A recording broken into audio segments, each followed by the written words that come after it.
It's almost something of a cliche in American politics to say believe black women or trust black women. And like all cliches, it's both true and often kind of ignored. This is something I've spent a lot of time on recently, thinking about who first saw the dangers of a radicalizing far right and the Trump movement and so on. And the answer's both obvious and frustrating. It's the people who had the most to lose from a fascist takeover of our government, who also were often the people who were most likely to be ignored. Today, we're going to be talking specifically about black women, and my guest, Atima Omara, has written a book on just that, The Instigators, How Black Women Have Been Essential to American Democracy, and what we can learn from them. Atima, thanks so much for coming on the podcast. Yeah. Thanks for having me, Toby. Looking forward to this conversation. So, just to start on the note I started on, you open the book with an epigraph from Trevor Noah, I believe, saying, and paraphrasing here, you want to know if something dangerous is coming in America, listen to black women. Could you expand on that a bit and why you chose to start the book with there? Yeah, I remember actually when he said that. I didn't watch it that night, but I saw it like the next morning. And I was in the process when I was thinking about this book and I was like, yeah, no, totally. It resonated with me because the general thesis of the book is that these women are instigators, not because there's something magic or special about them as human beings, right? Like there's the black women, black girls are magic and trust black women. They're all fun and great slogans, but it's also because the circumstances of the US politically and how it has built a system that has very much pushed people to the margins who are not white and who are not male and definitely not resourced has uniquely affected Black women in such a way that they have been forced to instigate in their communities at large for political survival, let alone being able to thrive. And so, because they are always sort of in this sort of awareness of like what's happening and the dynamics of things, we have to sit with these questions of, all right, is this a threat or is this not? Is this a joke or is this not? And so when you always are having to do that, you are more aware of, no, y'all, like pull, bring emergency break glass a situation. This is it. And so that's why I thought his quote should be sort of the epigraph for the book and just kind of laying sort of the groundwork for what I was going to write. Yeah, and I appreciate your sort of saying like there's nothing intrinsic or magical, because that's sort of one of the counter arguments I run into when I make maybe not exactly that point, but a point that there are Mhm. people who saw this early is, well, you can imagine this, and I'm sure you've heard the same, like, oh, well, I see everything equally. I don't think there's anything intrinsically different between, black women and Yes. white men. And like, neither do I. I'm a Hmm. white guy. There's plenty of white guys who've been strongly anti-Trump. Hmm. Nonetheless, I think there is a tendency for everyone to kind of go, well, that seems a lot of work to get involved with all that, and like maybe it's not really that bad. I think that's just human instinct. And it's a bit Hmm. easier for white guys to follow that human instinct. That's not to say all of us do, but Yeah. it is just a bit easier. And like, you could wish that reality were different, but you'd only be wishing. Yeah, totally. And I think that is um the other thing that really struck me with some of the conversations I've had with, modern day instigators that I write about, but also reading the history of those that I profiled was that, they were women who probably would have preferred to do and did prefer to do other things. But having facing sort of some of the systemic consequences, policy-wise, in their lives, force them to take a different route where maybe their talent and brilliance would have been lent to something that they would have otherwise have preferred, such as in the case of Hazel Johnson, who's considered, the mother of the environmental justice movement. Like, she had her job, she had her kids, she had a husband she loved, and a community that she adored, that she organized for social events for, was considered the neighborhood mom in Southside Chicago. But, you know, cancer that took her husband abruptly, and he had no history of it in his family. He wasn't a smoker, and led her to asking questions like, why was everybody around her, including her children who had never had issues before they moved there, having these issues? And coming to find out, oh, our whole community, which is not coincidentally lower income, black and brown, probably because of it, has is surrounded by literally the toxic waste of corporations just dumping their stuff over decades here, and we're suffering the literal environmental consequences of that. And, you know, she ended up going into a lifetime of activism around this, and kind of really um, building up a movement that is still kind of relevant today, given sort of anti-data center organizing. But she's just an example of somebody who when I look at her, I'm like, yeah, she really would have not preferred to be doing this work. She'd have preferred to like live her life, raise her kids, love her, her lifetime partner, her husband, and um, be in community with her people. But circumstances did not allow for that. You do see a disparity, and would that be your sort of explanation as to why? Because we have this stereotype, and I've heard it in progressive spaces as well, that black voters are less politically involved or less knowledgeable. And from every bit of data I've seen, that isn't true. Like, I Hmm. remember a statistic to the effect of beyond voting, have you taken Hmm. political actions? So volunteered, attended a protest, so on and so forth. And it was Hmm. like 10% of white people and like 30% of black people. Like there was Yeah. like quite a jump, and I think even within the black people there was a gender divide with Yes. with Hmm. more women than men. Would Hmm. that be your sort of does that statistic match your experience, and would that be the sort of explanation you'd give as to why? Yeah. I One of the things I found in, like, because I've household worked in like a lot of organizations that focus on women in politics, and one of the panels that I had, like, I think it was on the 24 election, I think. And it was Asian woman, was leading up an Asian Pacific Island organization, Latina, as well as Black, and we were talking about just across communities of color specifically, and I would say this even with white communities, that it's sort of like the women who are doing a lot of the anchored organizing and activism and voter education. It's not to say that men aren't. It's just a percentage heavily tends to be women, and I do think that that is.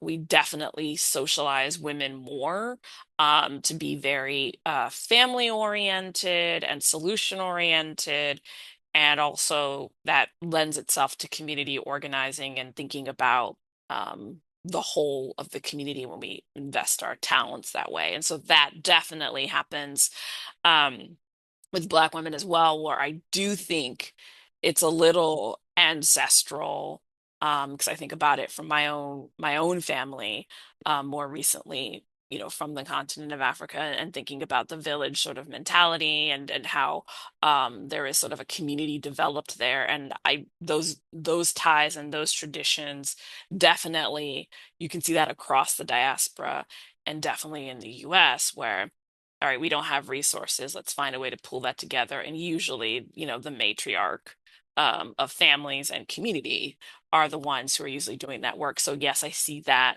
also lending itself to political organizing and activism as well. I wonder if there's also something. This is on my mind just because a few people, not actually about politics, but just sort of like in the workplace type of thing. A few people I know who happen to be women of color have made this point Hmm. recently to me that I wonder if there's just something on the male side of this, and particularly like white middle class men, and of course not all of them, blah blah Hmm. blah, where a lot of privileged white guys kind of just see like taking care of details, doing the slog as kind of like a bit beneath them. They're the ideas guy, they're the leaders guy. Yeah.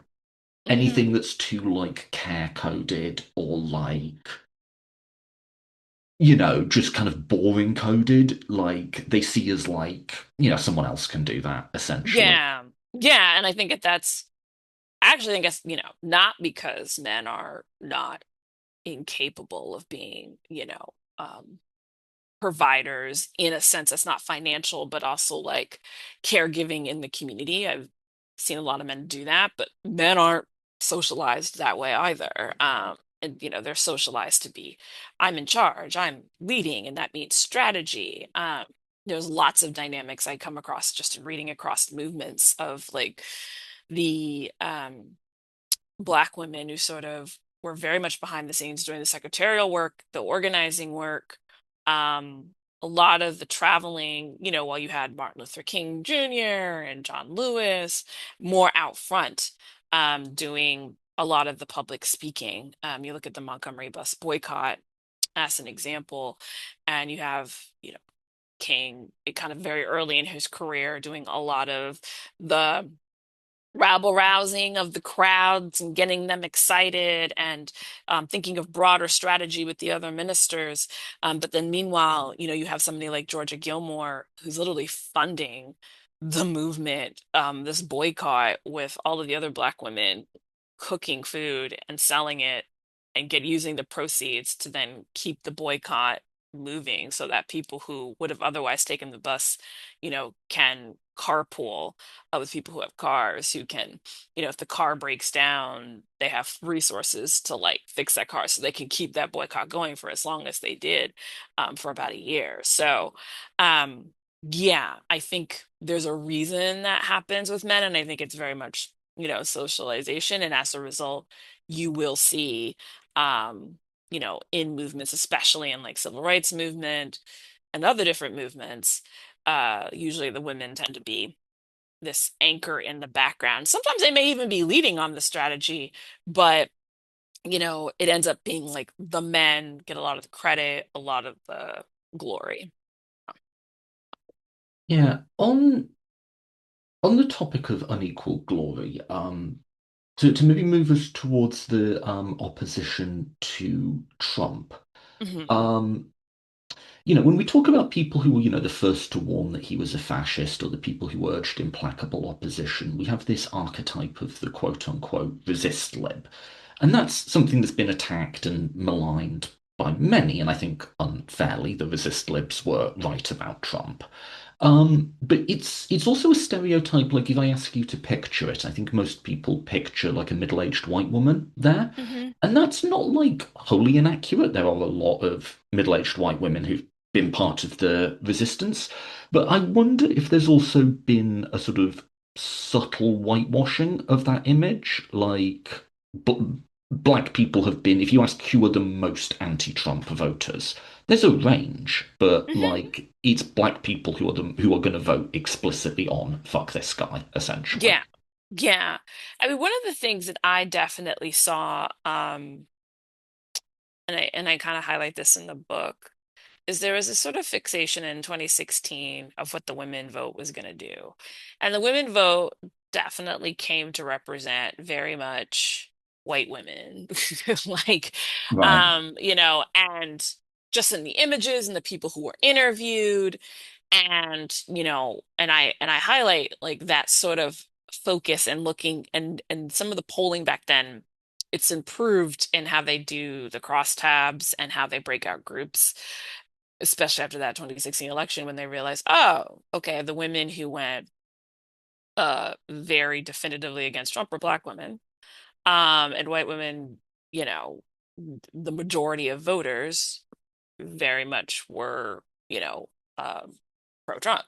And so, but before that, like the top lines were like, oh, women are moving away. But then when you actually looked at the breakdown of who did, it was primarily Black women.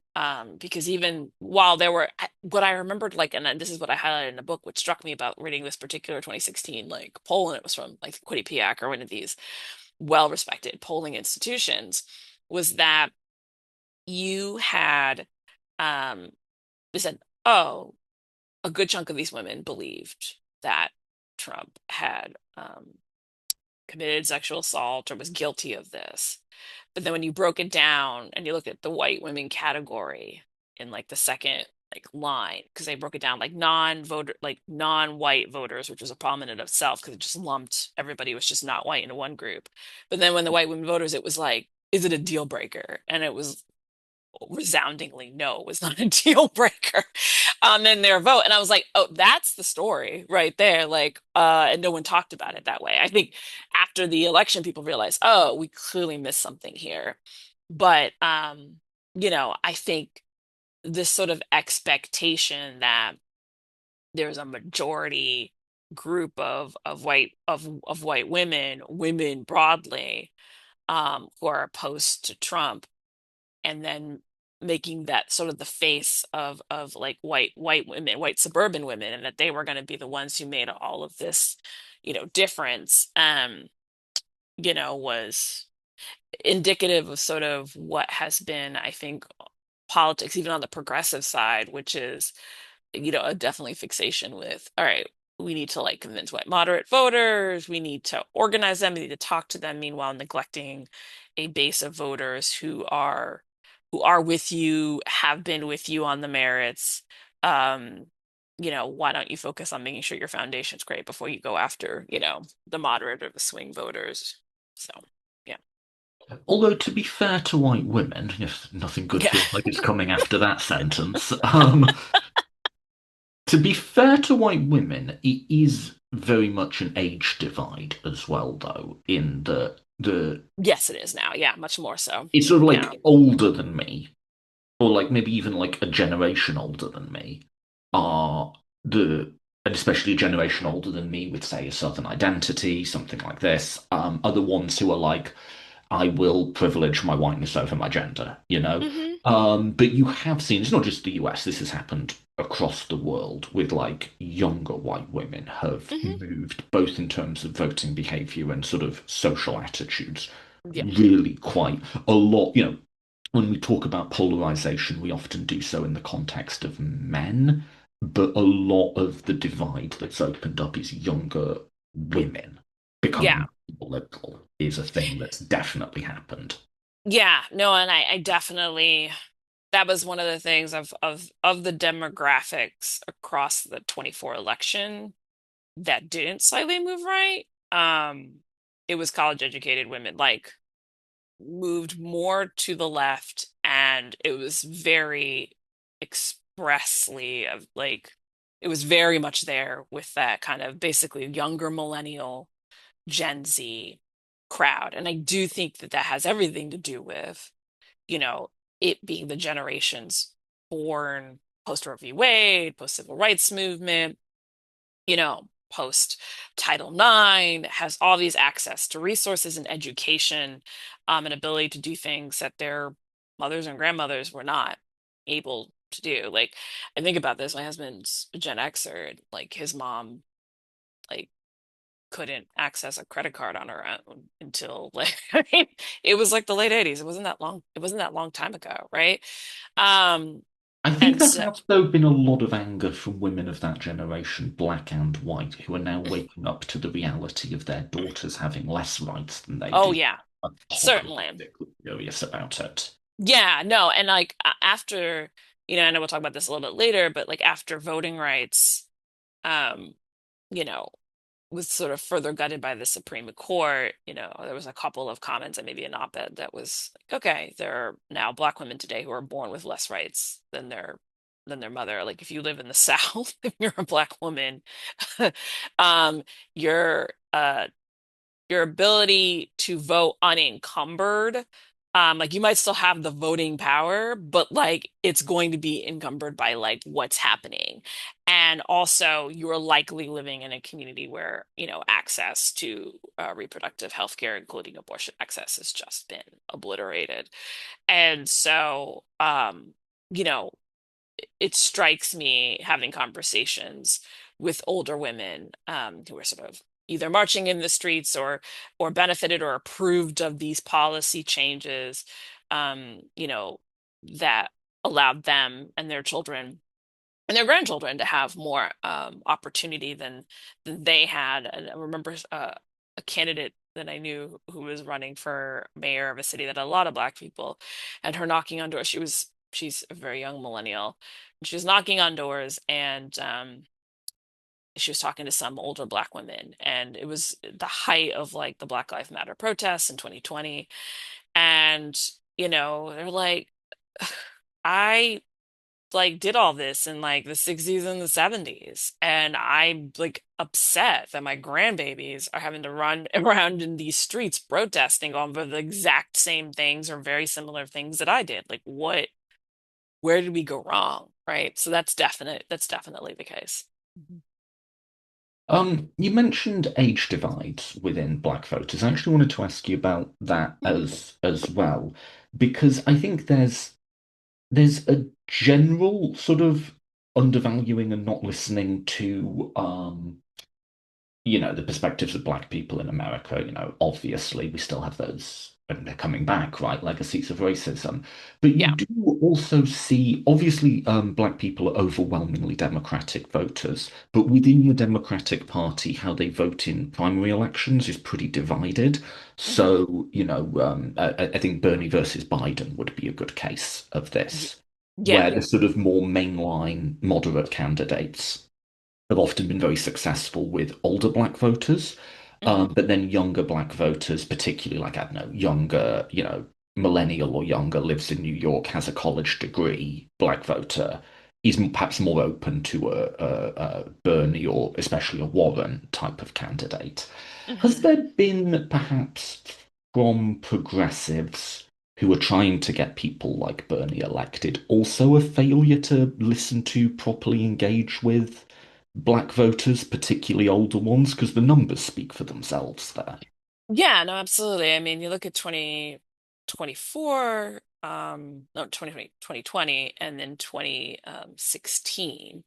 And, both times Bernie ran, you had a couple of alternative progressive candidates like Elizabeth Warren and Juliana Castro, and they certainly got, um, I think, a younger population of Black voters, across like just voters of color across the board, but also younger Black voters. But there was no one sort of definitive who was very like who was able to like really pull this constituency. Bernie always failed to, and it's still like a point of contention. I know when I see progressives like arguing online or I hear them arguing in person.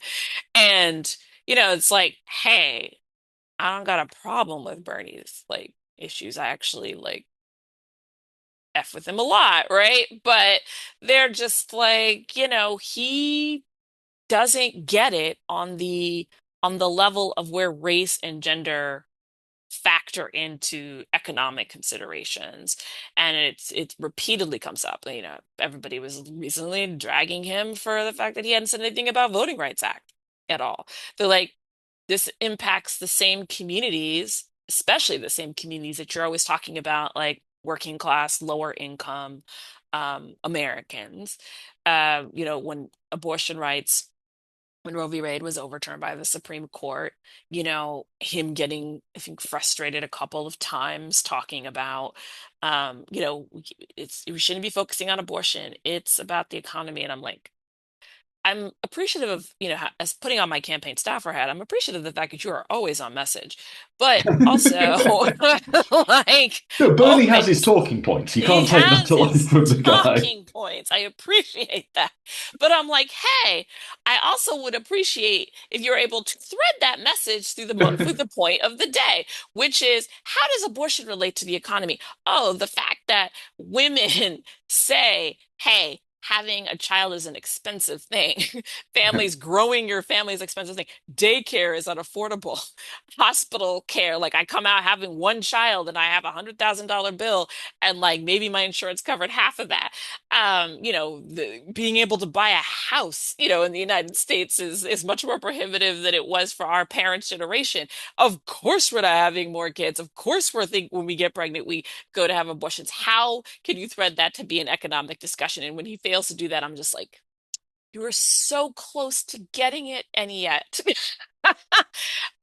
you missed the point. And so I think that is where his failure to do that has made it hard for him to pull from voters who would otherwise probably be very interested in what he has to say. Um, I heard that because a lot. I did a yeah, big project where I was like, why did Bernie lose the 2020 primary? This was my project. I was like, I'm just going to interview a whole bunch of voters who didn't vote for him. So not yeah, like conservatives or anything, just middle of the party voted for Joe Biden, right? right, And this was something I heard time and time again of like, look, I don't hate Bernie, but he kind of just reduces everything to economics, and it isn't, and I don't buy that. And especially yeah, black people saying that, just like, yeah, but it isn't all economics. Like, yeah, there's some people we could make their lives better, and they'd still be racists, you right, know? yeah. And That's people the thing. they just didn't buy that story that we could solve racism by solving economics. And Yeah, it wasn't like, I'm screw this guy. It was just like, I'm not sold, you know? right. It's not so. I mean, it's just from all the stories you hear from any black person who has been economically successful. Like I remember there was a story about Brian Coogler, successful movie director of um Black Panther and recently Sinners. And at that point, it was just Black Panther. I think he was just working on Sinners and he went to a bank and he requested some money be removed, but it was like a large amount. And instead of like following his request, like he didn't even threaten, he just said, he passed a note quietly and said, "Hey, I need to withdraw this money from my account." Like the police was called. I'm like, heck? So, it's like, okay, you could be moneyed and resourced and still get this absolute crap. You can have a nice house and still have it not appreciated at a high rate if you have any black pictures in your household. You can be a black person with the education and still make less than your white counterparts. Um, and that his inability to like address that in his talking points, you know, again, he's just not been able to go as far. Do you see perhaps someone like AOC as potentially moving a step forward from Bernie on stuff like that? Like, hmm I do because um she's always been able to thread that needle less like a she Puerto just talks Rican. on social issues far more Yeah. coherently, I find. Yeah. So very cohesively, she's able to thread gender. She's able to thread race in it very well. Zoran does it very well as well. And their organizing is multiracial. Mm. So yeah, I definitely think that, I mean, there's like Ayanna Presley who does that very well. There's, other Ilana Omar. I mean, as much as she's Omar's had, been good recently. yeah, she's She's on been, like the ICE stuff. I quote her quite a lot. She's like, because what I want, I think what a lot of people want is implacable opposition. I want people who get it, that these yeah, people have to be opposed and yeah, will fight. And yeah, I think Ilhan Omar had something I quote all the time where she said, ICE abolition isn't enough. They have to be held accountable. And I was like, yeah, that's what I want to vote for, you know? yeah, right. It's like, and then because it speaks, I think, to some people who are like, okay, like, I get where we're going with sort of defund or abolition and like trying to build a better world, but also the people who continuously do bad things should be held accountable for their actions in such a way. And I think that, yeah, as you said, she threads that needle, and speaks to a large swath of people who are like, okay, the current prison industry industrial complex that we have, problem, but how can we still hold the people accountable that we need to without, starting Yeah, these. the ICE agents who shoot American civilians in the head, they can have a little prison Yeah, industrial complex yes, as a yeah, team, you yeah, know? yes. It's like, okay, prison industrial complex, maybe not for the mom who, like, this is my gripe every time I go into a pharmacy right now. Is all of the like soaps and toiletries are locked up now. I'm like, okay, I kind of got why maybe you locked up Claritin D because you can use it for crystal meth or whatever. But when you're locking up toiletries, and if somebody is stealing only toiletries and diapers, but they get a prison sentence of 5 years thrown at them, which I've just heard some wild things from folks who worked in the as public defenders. I'm like, okay, those are not the people I want to see like in jail. Those are the people who need support and better social safety net systems. But to your point, the ICE agents are the ones that I'm like, please, prison industrial complex, open the Yeah, door, throw them in. yeah. And the people who gave the orders as well. And the people, yes. Yeah. But I feel like that's where the Democratic base is now. That's where the primary electorate is. And that actually unites the more mainline and the more like left factions, liberals, lefties, whoever. They want people who will fight. And increasingly, I think increasingly leadership are giving that message. Hakeem Jeffries, who I have mixed feelings on, gave a speech recently where he seemed Yeah. to get it. Yeah. But it does. So here's a question for you. It does seem to me like there's this countervailing force that their base are screaming at them. And not just like the this would have been the case 10 years ago, the lefties, but everyone, the normies are screaming, we want you to fight. It Mhm. seems like there's this countervailing instinct that, like, oh, but maybe if we talked about bipartisanship a bit more, or maybe if we like brought it back to more like mainline concerns about like affordability, and a lot of people blame DC consultants and say Yeah. you have a bunch of okay, what's up with them? Because they get a lot of hate. Are they Yeah. really as pernicious an influence as Blue Sky makes them out to be? Like, what's up with that? Oh gosh, it's so funny to me because I do see, I feel like it's like this talking point of the DC consultant, but I actually really think there's a little bit of truth there in that there are some specific white consultants who have had their hands in politics for a very long time. James Carville is a good example of that.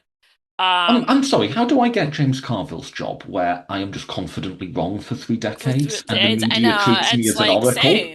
Like, how do I same. get that job? I don't, and like, and they continuously have him on television. I mean, I know that he can be good TV when he gets going, but like, we not have him comment on races that he hasn't worked in a campaign since the mid 90s. Like, he's not been in the field like that. And so, I think he's sort of the avatar for what people are thinking of often because there are folks who are in DC who would be considered consultants who are doing very good work with their clients. But they're not the folks when you look at presidential campaigns and you look at the breakdown of who got paid a lot of money, a lot of money. They tend to be a certain type of usually white guy, usually like, wearing the suit, kind of the worst stereotype of a corporate guy, but in DC political consultant, you know, form. So there is a shadow of truth to There's a this sort of shadow. I think people like, yeah, it's like to me, I think there's a shadow because I gripe about it. I'm like, I do political strategy work, but I'm not in the same rooms with these guys. I'm working hmm, with, organizations that are working with communities of color, that are working on progressive advocacy. I'm working with candidates of color. Most of them are definitely not. They're the ones who like the ones that send you those emails that say vote today or like the world falls apart tomorrow. Everybody yeah. gets those and are exhausted with those emails. And I could name you those firms that do that, and they're definitely the personification of what people are railing against. And yeah, and I do think because I do talk about this in the book is you have people in the political process who end up being political consultants who are on political campaigns in their prior life. It's usually how you end up being a consultant. And they are folks who have come from a very sort of like small segment of the United States, which is they grew up in more upper middle class families. They didn't have to worry as much about college debt. They likely went to a private liberal arts college. Um, Most people in the US don't have a college degree. And if they went to college, it wasn't to like, Vassar College or Wellesley, no disrespect to these schools, but these are not sort of these private like Boston, college or whatever, private liberal arts colleges that cost an arm and a leg to go to. And so when you graduate from these places and then you've only lived a certain existence, and then you're, by default, usually the folks who are get the internships, a lot of those that were unpaid in politics. Um, and then you have these jobs.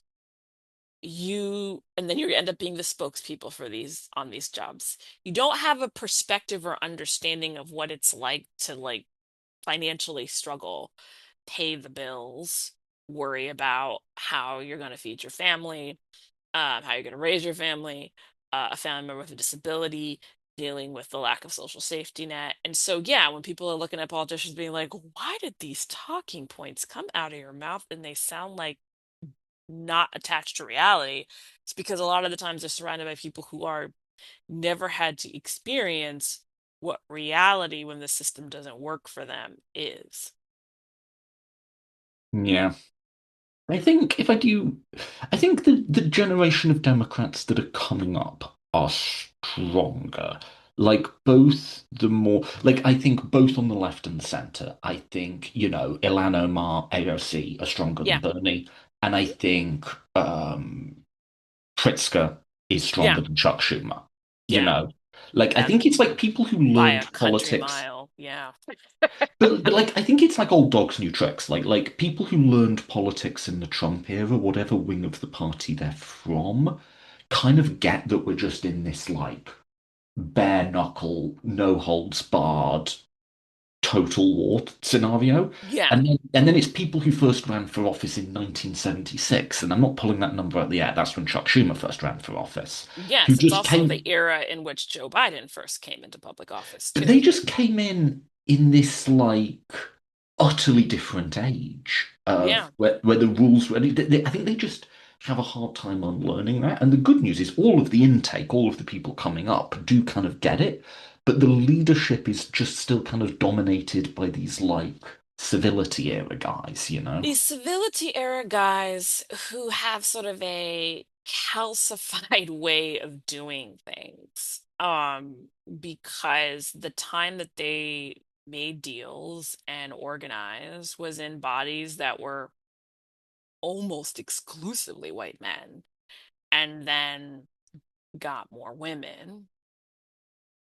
But that didn't even happen till like the 90s. So here they were like in their 20, like in most of them because they got elected in their 30s and their 40 in their 40s. A lot of them sometimes even in their 20s, they got elected to Congress like 25, 26.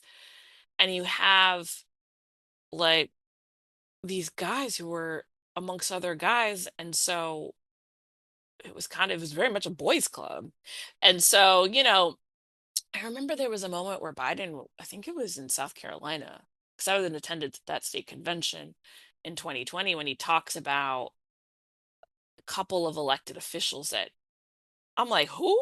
And I had to ask a couple of they were like, and they were apparently US senators and members of Congress, but they were like these older white guys who'd come long since passed. And I'm looking around the room and I'm like, maybe like 10% of the people in this room know who he's talking about. The rest are like this new generation of I loved voters. Biden's stories. He's just referencing these people, and you have no clue. Like, Boo. no, I'm maybe like, from Doctor Who or where? something. Who is this person, right? But this is also how you had that famous moment with Harris, where, she said, like, I think his family was still punishing me for it.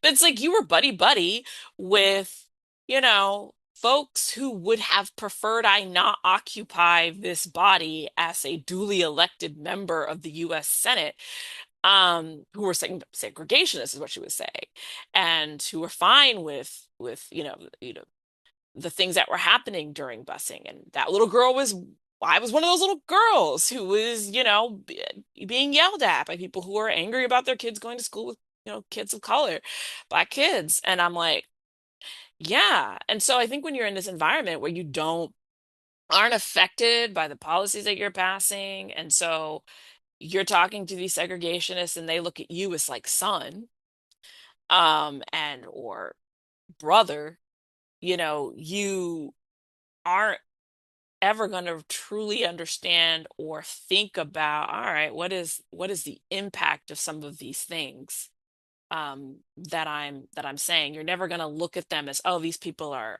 coming after me, because they're really not coming after you. They're coming after the people you represent, but you don't see yourself in the people that you represent. And so, yeah, there's a lot missing in those discussions then as a result. And that's why I think you've got like a Chuck Schumer or, I mean, I would have thought after January 6th, that might have shaken him out of any sort of A belief. mob tried to kill you. Yeah, You are I in a new know. world now. I feel like that would shake. I mean, heck, it shook The Mike president Pence. told a mob to hang his vice This president. president, like, I mean, I don't, Mike Pence politics are abhorrent, but even he was like, what the heck? Yeah. So, the fact that even he's like, well, we need a strong Republican. No, we don't, Chuck Schumer. We don't need a strong Republican Party. We I get actually, what he's saying. It would be a better world if the Republican Party hadn't radicalized and we had like a normal center-right it's the party. right But party. it did, and we have. Have, yeah. So therefore, why are we trying to find any way but how are we having conversations about bipartisanship now, still to this day?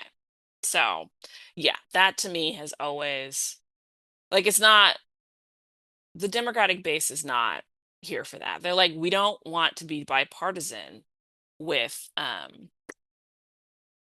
Nazis. There's Right. no bipartisanship with But people who are trying to obliterate us. Like, yeah. you mentioned this idea of I always mispronounce this fucker's name, Strom Thermoid or something, the one Biden was buddies with. You know who I mean? Yes, Strong Thurmond. Strom Thurmond. Yes. Thurmond, there you go. I always have to be corrected on that because that's a weird name, and I'm not normally It's personal about people, but we can be with segregation. You yes. know. Um, but like, okay, of people who are like just quite overtly think, employment and certainly particularly positions of power and being in the United Senate should be segregated. And it seems like we're pretty much getting back to that level of overtness now with the Trump administration. I mean, don't get me wrong, of course, there's always been racists in the Republican Party and Hmm. probably a few in the Democratic Party. But Hmm. there was at least an elite consensus that you didn't say that in front of a microphone. And it feels like we're giving up on that now. Like, no, no, no. Yeah. Like, we're gonna start just essentially like firing all of the senior leadership in the military who are black. Hmm. That sort of thing. We're Yeah. gonna start, and maybe we can close on this, like just eliminating all the black districts in the South. And this is cross, it's from the right-wing media, the Supreme Court, the legislators. They're all on board with this now. Yeah. Yeah. And I mean, it's amazing watching it. I mean, it's amazing watching it because, you think about in the early 2000s, like the Voting Rights Act was unanimously reauthorized, right? Like they George W. were Bush signed it into law. it's Like this is law. They're like, yeah, let's keep this thing going. And 20 years later, what's left of it is gone. And I do think one, it's coincided with just for the um audience. I feel like people will be caught up with this, but could you, in the simplest possible terms, explain yeah. what the Voting Rights Act is and what just happened to it? Yeah, so the Voting Rights Act was passed in 1965, and Lyndon B. Johnson signed it into law. This was also like the big shift where a lot of generation of black voters, uh, if they hadn't been voting for Democrats, were heavily after that. It also changed sort of the map in a lot of southern states, eventually slowly moving away from the Democratic Party. 'Cause a lot of the southern uh, political folks, some of whom were Democrat, didn't agree with the Voting Rights Act, but it stopped discrimination of voting. It effectively ended Jim Crow in the South and it allowed Black voters to vote unencumbered because most people forget that Black men, at least, had the right to vote um, after the Civil War, one of the constitutional amendments that passed. And then women got the right to vote with the 19th Amendment, but um, Black women in the South were not allowed to cast their ballots either. So 1965, because of Jim Crow primarily, and all of the tactics to stop them. And so 1965 Voting Rights Act made that possible, and that those southern states would submit, maps to the DOJ, and if they were doing something funky, the DOJ would be like, nope, you gotta, this the pre-clearance is what they called it. You gotta do it this way. Um, and so 2013, Shelby v. Holder, Supreme Court, Roberts led. that took away the pre-clearance requirement, which allowed Southern states then, who had been waiting to install very restrictive voter ID laws and um, other things that coincidentally dropped the percentage of Black and brown folks who could vote in their states like North Carolina. Um, Older was you know, 2013. that was 2030 with Shelby v. Holder 2013. So that's only a year after all these state legislators flip from like Yeah, historic, because the yeah. 2012 Because election, they start like after a lot, 2010. Yep. a 20, yeah. So it's like that, It's coordinate. starting, yeah, it's like you see it starting to line up because I think after 2008 it was a shock. It was a shock. We now know. It was a shock to the system for right-wingers and a lot of right-wing leaders, and they realize a multiracial democracy is not in their benefit. And so I think after and seeing Obama being the face of that. And so I think that is what led to a lot of the change in, oh, okay, we're going to put a lot of these voter ID things in place. It's going to change elections was the strategy. And it did in 2014 in North Carolina. That was a really close Senate race that we lost. That Dems lost. And that was after Shelby v. Holder was put into place. And then they put in one of the most restrictive voter ID laws, ended like same day registration, closed a whole bunch of polling places, coincidentally in Black and brown communities. They would not have been able to do that if Shelby v. Holder had not happened, because I they would was have had to thinking submit. about this a bit recently. I'm just pulling you Yeah. down into a rabbit hole I've Oh, created yeah. in my mind. It's fine. But if you want to start the history of this era, obviously the big gunshot is 2016, but Yeah. like it's 2010, isn't it, where all the sort Yeah. of all the slippery slopes start sliding. Started. Yeah. And it was, I mean, a lot of folks blame ACA. But also there was a lot of organizing that wasn't happening on the ground regularly to kind of push But the also just the president's right agenda. chose to radicalize. Like we'd kind of, come to like a social deal, typified perhaps by something like Obama's what was his speech he did on race in 20 in It was, 08. yeah, it was 2008. Yeah, it was 2008 when he was Yeah. running. Yeah. The where this kind of deal where we're going to be a nominally colorblind society, we're not going to do bigotry anymore, but we're also not going to address historic injustice. So, like Hmm. in short, you can't scream slurs, but we're also not going to do reparations. Like that was sort of the deal, right? Yeah. Yeah. I would say And though. it was the right that opted out of that, not the left. Yeah. It was the right that decided, no, actually, we want the slurs and we want the segregation, and Transformation. we'll blow it all up to get that. And whatever's happened on the left, whatever one thinks of sort of so-called wokeness or anything, is in many ways, it's not that wokeness provoked a backlash. It's, to my mind, the right decided they weren't happy with that sort of colorblind deal. They Yeah. they self-consciously radicalized. They've tried to destroy our basic Yeah. I think, constitutional order since '08, and the left has reacted in many ways to that. Like, yeah. No, and I think it's telling that you have, uh, you know, when Obama says it in his, I believe, biography. And then Ben Shapiro, um, right wing extraordinaire here, kind of corroborates this in a separate interview. But, Obama says, yeah, my polling numbers went down when I said somebody like Trayvon Martin could have been me, right? Like my son could be Trayvon Martin's age, and this could have happened to him. And a lot of white voters are not like hearing that because it was an acknowledgement of a thing, and they're like, here you are in the White House and you're comparing yourself to this, I'm sure in their minds, young thug, like whatever. And Ben Shapiro said, like, yeah, a lot of folks who were conservative who might have liked Obama or voted for him radicalized after those comments. And I think it's because they're like, one, I think there were some who were just definitely not liking the concept of the multiracial project, but I think there were others who were like, I don't like what where this discussion is going, and I am uncomfortable with it, and you know, maybe they I bought in. thought the deal was, I'm talking as a conservative white person here, I thought the Yeah. deal was if I voted for a black president, I'd never have to hear about this historic injustice. Yeah, right. That we're post-racial.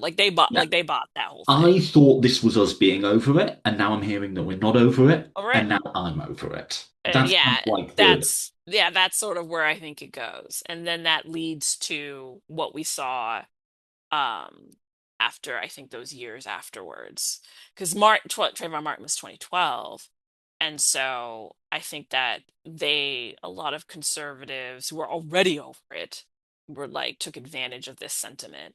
Um, and they had been building for a while with some voter suppression stuff in states, and then Shelby v. Holder allowed them finally. It was like the beginning of the gutting of the Voting Rights Act, and And then then you you get can to interpret the Tea Party in that context, not, I think, pretty clearly in retrospect, not as a yeah, principled libertarian set of concerns about the deficit, yeah, but as an effort by racists to whip the leadership of the Republican Party into line and right, ensure that there's no one in the party who would dare raise any opposition.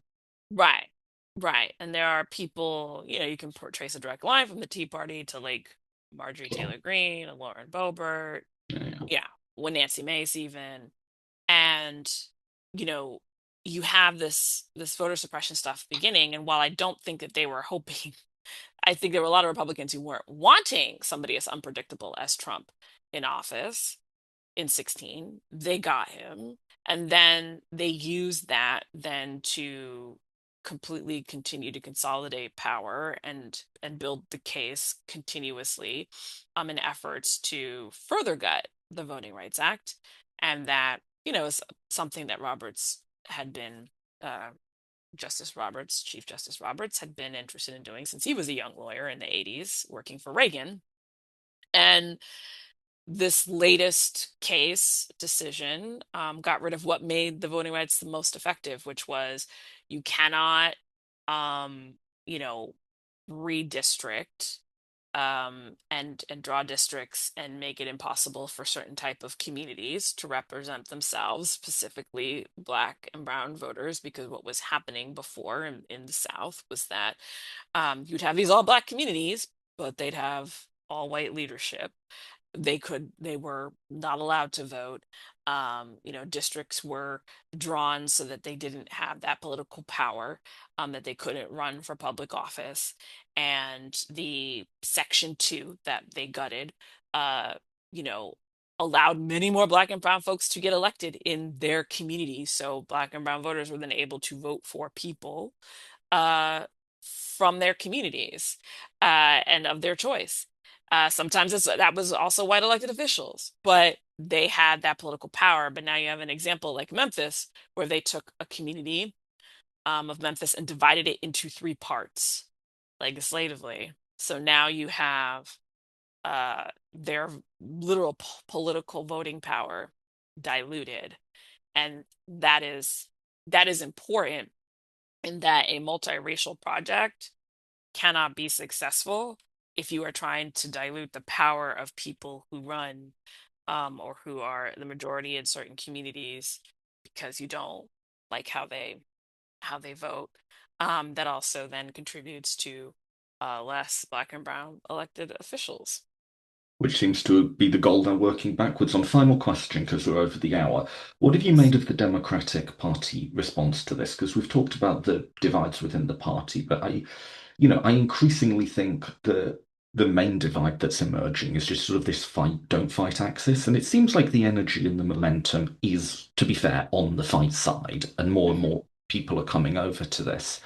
I also just feel like for once, can you just get there? Can we not have this internal wrangling? And can you just Yeah, like be where you need to be? Because we're gonna get there eventually. Like our side's winning this argument, but like if we have a whole load of foot dragging and having to bully Democrats into this, it's just going to annoy everyone and create tensions that we don't need to have. Can you just get there this one time? And I said that with the ICE abolition thing. Can you just get there?